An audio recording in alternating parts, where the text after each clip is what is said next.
Le matin, dans les villages du nord de la France au XIVe siècle, les paysans adultes ne regardent pas d'abord le ciel, mais les portes de l'église et de la taverne. De nouveaux bouts de parchemin y apparaissent.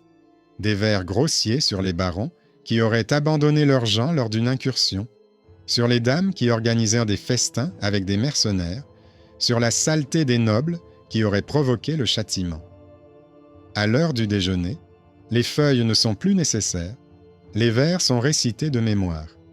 Le soir venu, les ragots deviennent plus denses que le pain et donnent une image simpliste du monde, où les nantis vivent dans le vice et les pauvres paient pour cela de leur dernier grain. Sur ce mélange de famine, de dettes et d'humiliation, la future jacquerie cherche encore une raison pour rompre la distance entre le château et la chaumière paysanne. Je salue tous ceux qui écoutent cette analyse.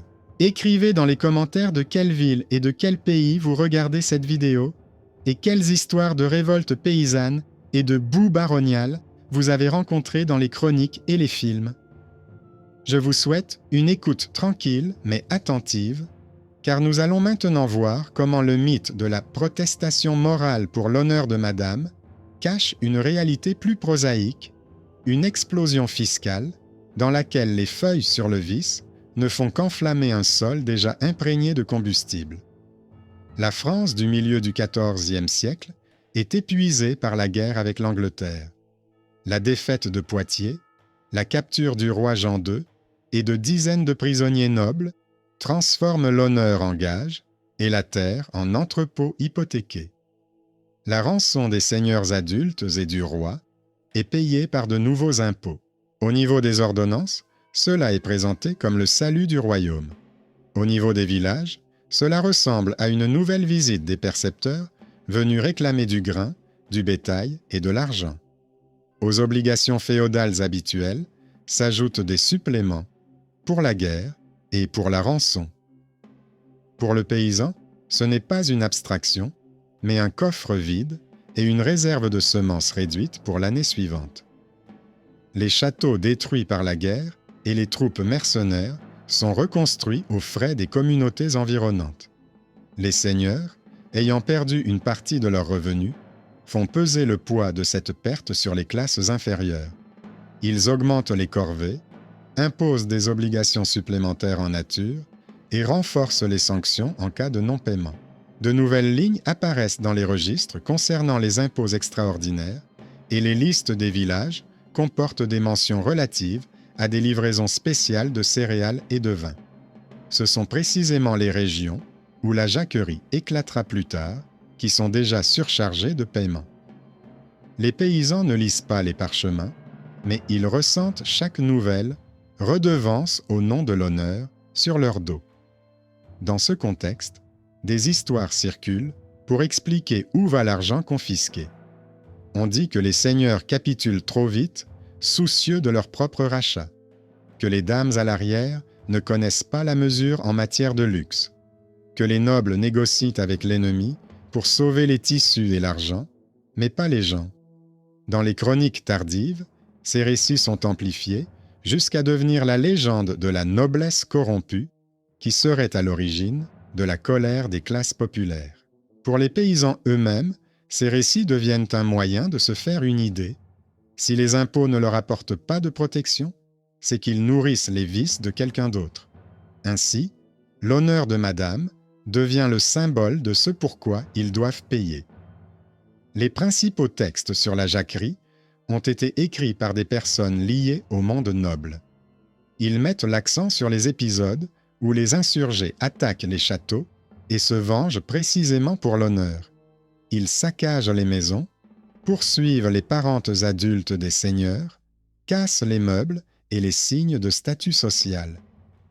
Ces scènes sont présentées comme la preuve de la cruauté des jacqueries, comme si le motif de toute la révolte était uniquement la haine des nobles et le désir d'humiliation. Mais parallèlement aux chroniques, il existe d'autres sources, registres fiscaux, listes d'obligations de rachat, documents sur les réquisitions.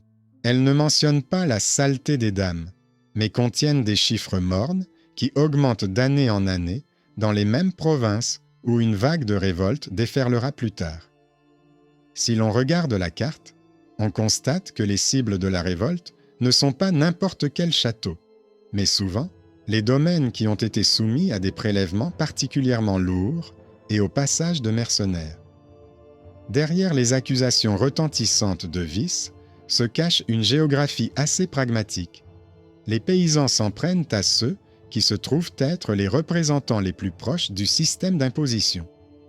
Dans ce tableau, les rumeurs sur les vices des barons ne créent pas la haine à partir de rien, mais lui donnent une voix et une image facile à reproduire dans les tavernes et sur les places publiques. La vulgarité devient un combustible pratique.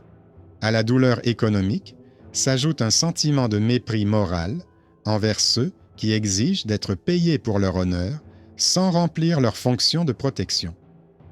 Dans la mémoire tardive, la jacquerie est souvent décrite comme une explosion de protestation morale, détournant le regard des tableaux fiscaux vers des images de violence et de honneur bafoués. Ce point de vue est commode. Il transforme les paysans en créatures mues uniquement par l'envie et la méchanceté, et non par une réponse au pillage systématique. Mais les documents de la même époque disent autre chose. Avant chaque massacre, il y a des années où le registre des impôts s'épaissit plus vite que ne naissent les enfants et les chevaux, où chaque nouvelle collecte est justifiée par le mot « honneur », alors qu'en réalité, elle sert à payer des dettes et des rachats. C'est précisément à ce niveau, et non sur une simple feuille de papier moquant madame, que commence à naître ce que les chroniqueurs appelleront plus tard la jacquerie, une révolte où les accusations morales et les ragots ne sont qu'une couverture pour une explosion fiscale qui couvait depuis longtemps dans l'ombre des registres fiscaux. Pendant ce temps, dans les villages du nord de la France, non seulement des rumeurs circulent, mais aussi des preuves matérielles que la vie est en train de s'effondrer. Il y a moins de céréales dans les greniers, car une partie de la récolte sert à nourrir les chevaux des troupes de passage. Il y a moins de sel et de vin dans les réserves, car les soldats exigent un soutien pour ne pas avoir incendié le village. Sur le mur de la maison du maire est accrochée une petite ardoise avec les nouvelles taxes, la corvée habituelle, la rente habituelle.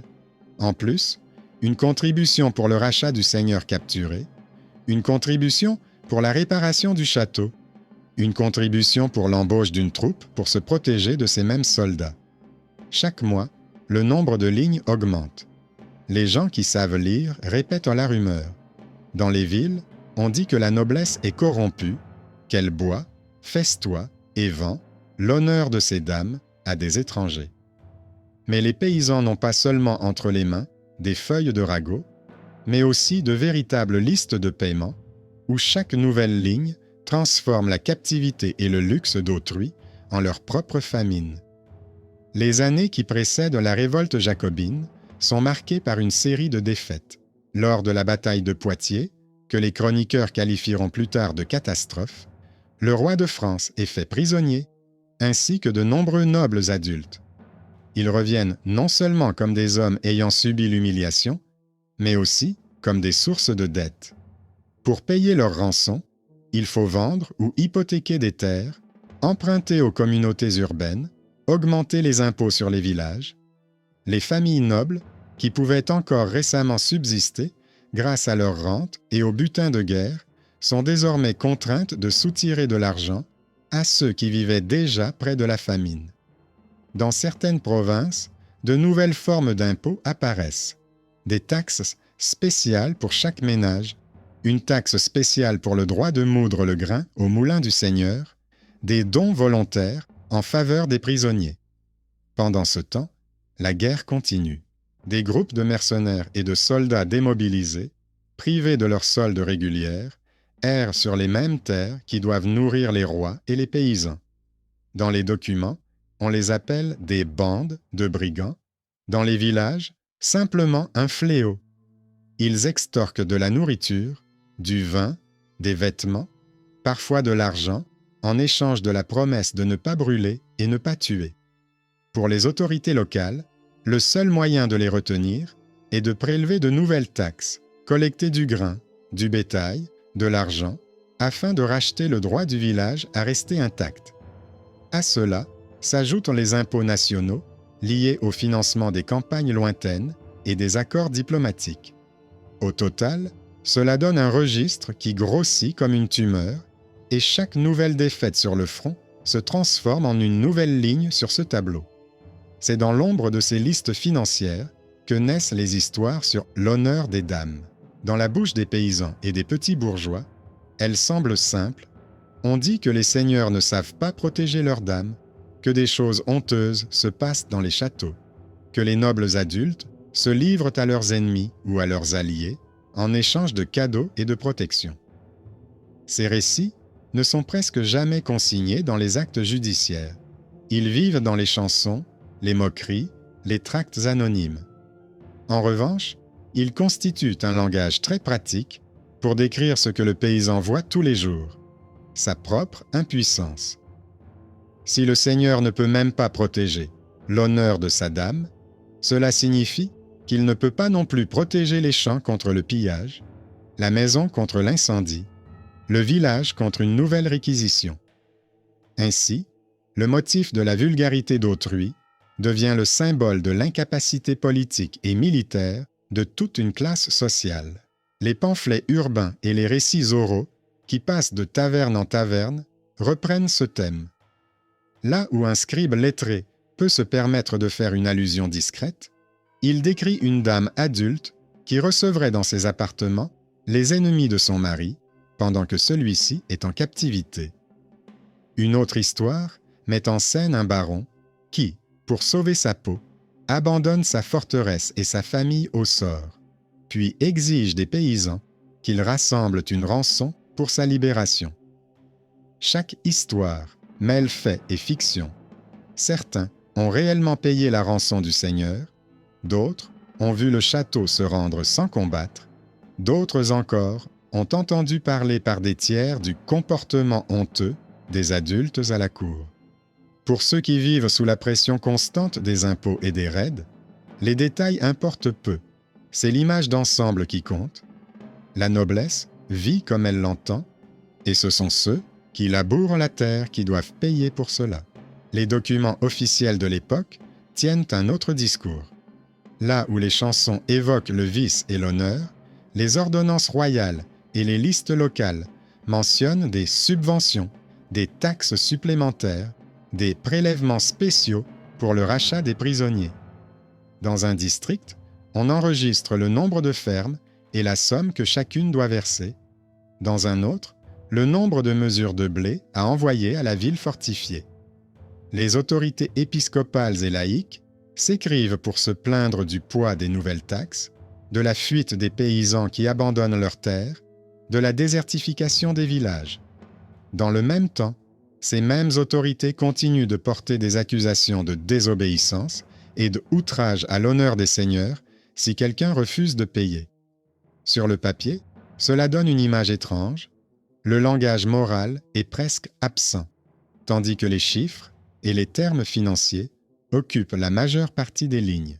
La révolte des jacqueries dans la région entre Paris et Amiens éclate dans un contexte marqué par un mélange dense de famine, de guerre, d'impôts et de rumeurs. Au moment où les documents mentionnent pour la première fois une nouvelle révolte paysanne, des rumeurs circulent depuis longtemps dans les villages au sujet des barons qui auraient trahi le pays, laissé les champs à la merci de l'ennemi et permis à des dames de leur famille de subir des humiliations. Dans le même temps, le trésor royal est toujours vide et les régents et conseillers tentent de colmater les brèches par de nouvelles mesures financières. Pour les gens d'en bas, l'image du noble corrompu est un prétexte commode pour masquer une situation explosive. La haine interne envers le système d'imposition se concentre autour de la figure d'un seigneur particulier et de son honneur. Lorsque la violence éclate, ce ne sont pas des registres fiscaux abstraits qui en sont la cible, mais des corps vivants, des groupes d'armées composés de paysans et d'artisans, que les chroniqueurs appelleront jacks, se dirigent vers les châteaux et les manoirs. Ils tuent les nobles adultes saccagent les maisons et parfois, les attaques s'accompagnent d'actes d'humiliation que les chroniqueurs décriront plus tard comme une vengeance pour l'honneur bafoué des dames. Ces descriptions sont empreintes de sang et de haine, mais manquent de contexte. Les chroniques relatent le fait même de la destruction et de la cruauté, et non les décennies d'oppression et de réquisition qui ont précédé l'explosion. Les récits oraux de la révolte répéteront longtemps qu'il s'agissait d'une protestation contre la dépravation des barons. Dans les livres de comptes établis avant et après la jacquerie, un autre élément est beaucoup plus visible: l'augmentation des impôts, les nouveaux registres fonciers, les tentatives des autorités de revenir à l'ancien ordre dès que les derniers rebelles auront été exécutés. C'est là que réside le principal écart entre le mythe et les documents. Le mythe affirme que la jacquerie est avant tout une protestation morale, une explosion de colère légitime contre les nobles qui ont cessé d'être des défenseurs pour devenir des prédateurs. Le document montre qu'il s'agit en réalité d'une explosion fiscale. Impôts, rachats, réquisitions, contraintes à la construction de fortifications, le tout multiplié par les ravages de la guerre. Les rumeurs sur l'honneur de Madame ne sont pas la cause, mais l'accélérateur, le carburant de ce mélange. Elles transforment la haine économique en une volonté de frapper et de brûler. La suite de l'histoire montrera à quelle vitesse cette énergie se dissipera lorsque les troupes royales et les chevaliers alliés s'abattront sur la révolte et que les registres fiscaux reviendront dans les villages pratiquement inchangés. L'explosion que les chroniqueurs appelleront la jacquerie se développe précisément à la croisée des listes d'impôts et des histoires sordides sur l'honneur de Madame. Lorsque, dans plusieurs villages, les gens s'emparent pour la première fois de fourches et de vieilles épées, ils ne se dirigent pas vers le percepteur ni vers le scribe qui a noté les montants.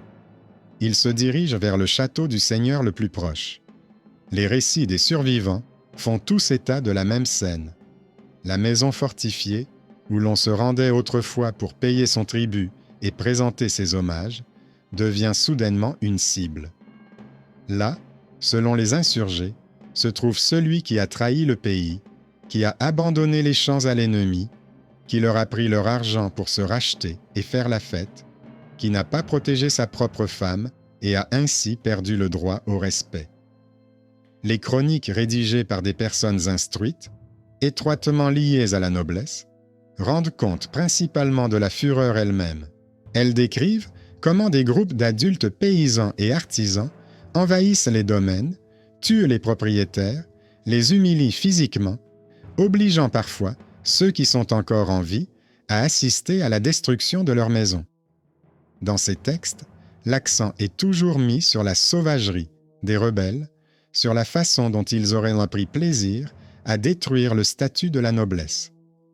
On y trouve souvent des formulations évoquant la vengeance pour l'honneur des dames, mais presque jamais on ne mentionne d'où vient cette formule, qui a été le premier à associer la violence à ce motif. Pour l'auteur de la chronique, elle est commode.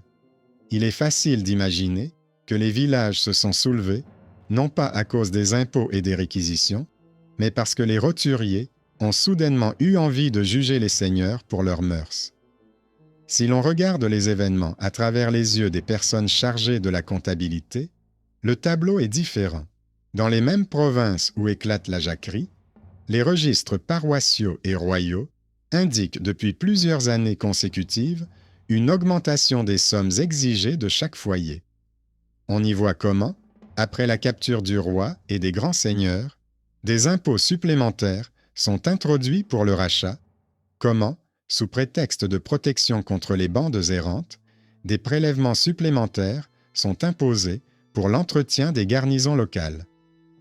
Certains documents énumèrent précisément tant de pain, tant de vin, tant de pièces de monnaie doivent être collectées dans chaque ferme. D'autres fixent des amendes pour ceux qui n'ont pas pu payer à temps. Les pages de ces livres ne contiennent pas un mot sur l'honneur de Madame, seulement des chiffres bruts et des formules juridiques qui, dans les faits, ajoute le village à la dette déjà colossale. Dans le même temps, les rumeurs sur la saleté baroniale continuent de circuler. Dans les tavernes au bord des routes, dans les cours devant l'église, sur les marchés du village, on raconte des histoires selon lesquelles des dames adultes auraient accueilli des ennemis ou des mercenaires, et des chevaliers auraient fui le champ de bataille, abandonnant leurs châteaux, leurs femmes et leurs paysans. Dans ces récits, les corps des dames et des messieurs ne sont que des symboles. Ils permettent d'expliquer facilement que les nobles ne remplissent plus leur fonction première, qui est de protéger. Ainsi, le motif de la vulgarité et de la honte devient un langage accessible à ceux qui ne comprennent pas les subtilités de la politique financière, mais qui sentent parfaitement à quelle vitesse les greniers se vident. Lorsque les premières troupes de Jacques quittent les villages, elles emportent avec elles ce mélange d'images. Elles connaissent les noms des seigneurs qui leur ont demandé du pain supplémentaire en rançon. Elles se souviennent des gens qui venaient avec des sceaux et des ordres, mais au moment de l'affrontement direct avec le château, c'est un autre vocabulaire qui est utilisé. On parle de honte, d'honneur bafoué, du fait que la dame aurait subi des humiliations. Dans les sources écrites, cela ressemble à une tentative de justifier le massacre. Dans les récits oraux, cela ressemble à un moyen de s'expliquer pourquoi le coup doit être porté, non seulement contre les bureaux remplis de papier, mais aussi contre les corps de ceux qui incarnent l'ancien ordre. Dans ce miroir déformé, la révolte paysanne commence à apparaître comme une sorte de protestation morale. Peu après la répression de la révolte, des textes apparaissent dans lesquels la jacquerie est décrite comme une explosion de violence contre la noblesse sous prétexte de défendre l'honneur des femmes et la foi. Cela arrange bien les chroniqueurs nobles. On peut dire que les paysans ont attaqué leurs défenseurs naturels parce qu'ils enviaient leur vie et ne comprenaient pas la véritable responsabilité de la classe dirigeante. Le fait que nombre de ces défenseurs aient pendant des années extorqué au village des fonds pour racheter et entretenir leurs milices personnelles reste entre les lignes, comme si cela allait de soi. Pendant ce temps, les conséquences réelles frappent déjà les mêmes villages qui se sont soulevés sous le slogan de la vengeance. Dès que le pouvoir royal et les chevaliers restés fidèles rassemblent suffisamment de force, la contre-attaque commence. Des troupes mieux armées et entraînées à la cruauté, au moins autant que les compagnies de brigands, empruntent les mêmes routes. Elles brûlent les maisons des instigateurs présumés, exécutent les hommes adultes soupçonnés d'avoir participé à la jacquerie, parfois sans chercher à savoir qui a brandi la fourche et qui a seulement essayé de se cacher. Dans les actes officiels, cela s'appelle « purger » les provinces des rebelles, restaurer l'honneur du roi et de la noblesse. Dans la mémoire orale, cela reste comme une vague de violence qui a écrasé le sentiment naissant de sa propre force. Il est important de noter que, lors de ce massacre en représailles, ce ne sont pas les registres fiscaux qui sont visés. Personne ne détruit les registres des impôts, personne ne révise les obligations de rachat des prisonniers. Au contraire, après avoir réprimé la révolte, les autorités enregistrent le nombre de fermes détruites, le nombre de personnes tuées ou ayant fui, et tentent de répartir la charge sur ceux qui sont restés. Dans certains endroits, on trouve des mentions d'un allègement temporaire, mais le plus souvent, il est question de recouvrer les arriérés au cours des années suivantes. La structure même de la pression fiscale reste intacte. Seuls changent les corps sur lesquels repose cet ordre. Une partie des paysans a été exterminée, une partie des nobles a péri, mais les listes d'imposition continuent d'exister et de s'allonger. En ce sens, l'honneur de la dame s'avère être un piège pour les deux parties. Pour les paysans, le motif de l'honneur bafoué ou vendu sert de justification à la violence qui ne se traduit par aucun changement durable. Pour les nobles, le motif de la défense de l'honneur devient une justification pour une riposte qui permet de rétablir le système d'impôts et de corvées presque tel qu'il était auparavant. Dans la mémoire officielle de la jacquerie, l'image d'une populace déchaînée, soulevée par des rumeurs sur les vices des barons, restera longtemps gravé. Dans la mémoire archivistique, dispersée dans les registres, on voit un autre contour, beaucoup plus prosaïque. L'augmentation des prélèvements jusqu'à la révolte, une brève interruption de leur collecte pendant les troubles, puis leur reprise sous une couverture militaire renforcée. Ainsi, étape par étape, il devient clair que la vulgarité dans cette histoire n'était en réalité qu'un catalyseur. Elle a donné corps à ce qui, sur le plan économique, ressemblait à un gouffre financier creusé par la guerre, les captifs et les rançons sans fin. Les rumeurs selon lesquelles les barons auraient déshonoré leurs dames ont aidé les gens à se expliquer pourquoi ceux à qui ils payaient ne méritaient plus ni crainte ni respect. Mais lorsque la fumée des manoirs incendiés se dissipa, la principale trace documentaire de la jacquerie ne fut pas la destruction de l'honneur de la dame, mais une nouvelle consolidation du système fiscal dans lequel les mêmes villages redevenaient des chiffres sur les pages des livres royaux et seigneuriaux. C'est précisément cette contradiction entre le mythe retentissant et le registre silencieux qui préparera la phase finale de l'histoire, la répression, qui ne sera suivie d'aucune réforme, mais seulement d'un contrôle encore plus strict sur ceux qui ont osé un jour transformer leurs plaintes en armes. Après la défaite de la jacquerie, un silence pesant s'installe dans ces mêmes villages. Les fermes incendiées ne sont plus que des carcasses calcinées, des poutres tordues gisent sur les cendres, mais l'essentiel n'est plus là. L'essentiel réside dans les nouvelles inscriptions. Les registres des obligations sont réécrits comme si rien ne s'était passé. À la place des seigneurs tués, apparaissent les noms des nouveaux propriétaires, accompagnés des montants des amendes et des dommages-intérêts. Les documents ne contiennent ni colère ni sang, seulement des chiffres, des dates et des références aux ordonnances royales sur le rétablissement de l'ordre. Le pouvoir royal transforme le souvenir de la révolte en un instrument d'intimidation. Les chroniques et les feuillets décrivent la jacquerie comme une explosion de barbarie de la part de paysans adultes, savourant avec joie les scènes de massacre et l'honneur bafoué de la dame. On n'y parle presque pas des impôts de rachat, des réquisitions, des greniers pillés. Dans les registres fiscaux réels, au contraire, ce sont précisément les lignes fiscales qui ressortent clairement. Prélèvements extraordinaires pour la guerre, taxes supplémentaires, tentative d'extraire encore plus de céréales et de monnaie des districts déjà ruinés. Pour les fonctionnaires, la conclusion est simple, il est dangereux de laisser les prélèvements à la discrétion des barons privés, il vaut mieux les centraliser, mais ne pas les supprimer. Une partie des droits fiscaux est transférée aux agents royaux, mais le fardeau pour les paysans adultes reste essentiellement le même. Au niveau paroissial, la mémoire s'ancrait à travers le langage du péché. Les prêtres associaient la jacquerie à l'envie et à la désobéissance, répétant des histoires sur les barons vicieux comme explication commode des malheurs.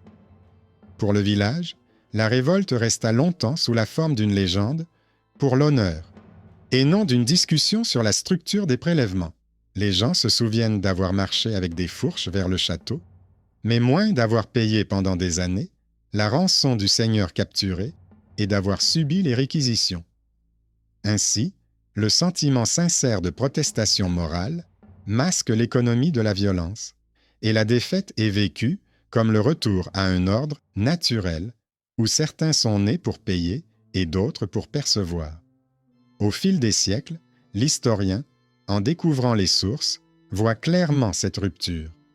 Un ensemble de textes, chroniques et récits sur les vices des barons, l'honneur bafoué de madame, la cruauté des rebelles adultes. L'autre corpus est constitué de cahiers contenant des registres fiscaux et des documents sur les rachats, où la jacquerie est presque invisible, mais où l'on voit clairement l'augmentation des prélèvements et des dettes. Dans la couche mythologique, la révolte apparaît comme une protestation morale, dans la couche documentaire, comme une explosion fiscale qui n'a rien changé au mécanisme des prélèvements. Entre les deux, se trouve l'expérience humaine.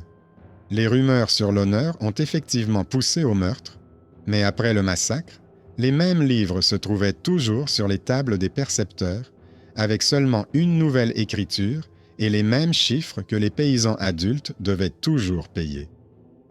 Pour la noblesse et les fonctionnaires royaux, le souvenir de la jacquerie est rapidement devenu un épouvantail commode, un exemple de la façon dont des paysans adultes enragés peuvent prétendument détruire l'ordre en un instant. Dans les traités, elle était citée comme preuve que les gens du peuple, une fois armés et nourris de rumeurs, devenaient une menace. On y répétait volontiers les légendes sur l'honneur bafoué de madame, sans presque jamais mentionner ce qui remplissait les comptes des paysans. Dans les récits tardifs, ce ne sont pas les slogans qui dominaient dans les villages, mais les images de feu et de détachement punitif. Mais là aussi, on parlait plus souvent de vengeance contre les barons que du langage sec des impôts. Le pouvoir royal a appris à tirer parti de cette division. La jacquerie est devenue un exemple dont on effrayait tous ceux qui osaient parler de révision des obligations. Toute revendication pouvait être présentée comme un pas vers un nouveau massacre. Dans le même temps, la version du protestation morale, venue d'en bas, restait avantageuse.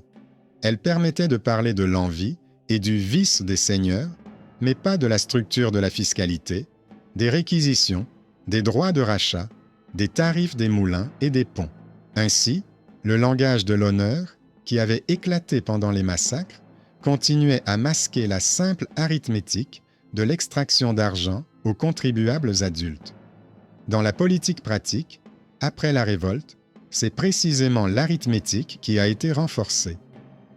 Les fonctionnaires ont vu que le baron, qui arrachait personnellement aux paysans leur dernière avoine pour son rachat, était trop visible. Il était donc plus avantageux de transformer les prélèvements en un flux impersonnel. De plus en plus de paiements allaient directement à la couronne et à ses agents, laissant au seigneur une part garantie. Pour les paysans adultes, cela ne changeait pas grand-chose. Au lieu d'un visage concret et détesté, ils se retrouvaient de plus en plus souvent face à un collecteur anonyme muni d'un sceau. La haine est plus difficile à diriger et le système est plus difficile à briser. Parallèlement, le langage justifiant la violence exercée par les autorités a également changé. Dans les premiers récits sur la répression de la jacquerie, on mentionnait volontiers la punition pour atteinte à l'honneur de madame. Dans les ordonnances plus tardives, les formules sur le rétablissement de la paix sociale, la sécurité des routes et la perception normale des impôts passaient au premier plan. La rhétorique morale passait au second plan, cédant la place à des mots secs sur l'ordre et la propriété. Le pouvoir reconnaissait en fait que le fondement de la paix n'était pas l'honneur, mais le fonctionnement sans faille des mécanismes fiscaux et judiciaires. Pour les paysans adultes, le résultat ressemblait à un cercle vicieux. Là où ils brisaient les coffres et les tours, de nouveaux sceaux, de nouveaux inventaires, de nouvelles garnisons, payées à leurs frais, apparaissaient rapidement. L'idée d'une réforme des corvées n'apparaissait pratiquement pas dans les documents. Tout au plus, des allègements temporaires pour les villages ruinés, compensés par une augmentation des prélèvements dans les districts voisins. La carte des impôts changeait, mais la charge globale restait la même, voire augmentait parfois. La révolte fut un bref incident, après quoi le système reprit son cours, légèrement réajusté, mais pas détruit. L'historien qui compare les chroniques et les registres voit clairement cette rupture. Dans les textes, la jacquerie est présentée comme une histoire terrible sur la déchéance morale des classes populaires. Dans les registres fiscaux de la même époque, on trouve des colonnes impassibles de chiffres qui montrent qu'avant et après le massacre, les paysans adultes payaient beaucoup, et parfois même plus. Les feuilles, contenant les rumeurs sur la saleté des nobles, n'ont pas été conservées. Elles ont été détruites par le feu. Les livres dans lesquels les scribes inscrivaient patiemment les chiffres ont été conservés. Le conflit entre ces deux classes sociales met en évidence l'essentiel. Les rumeurs attisent le massacre sous des slogans d'honneur, mais la forme réelle de la paix est déterminée par ce qui survit à la révolte et reste dans les archives, le registre des impôts qui continue d'exister après ceux qui ont brandi leurs fourches sans jamais attendre le recalcul de leurs dettes.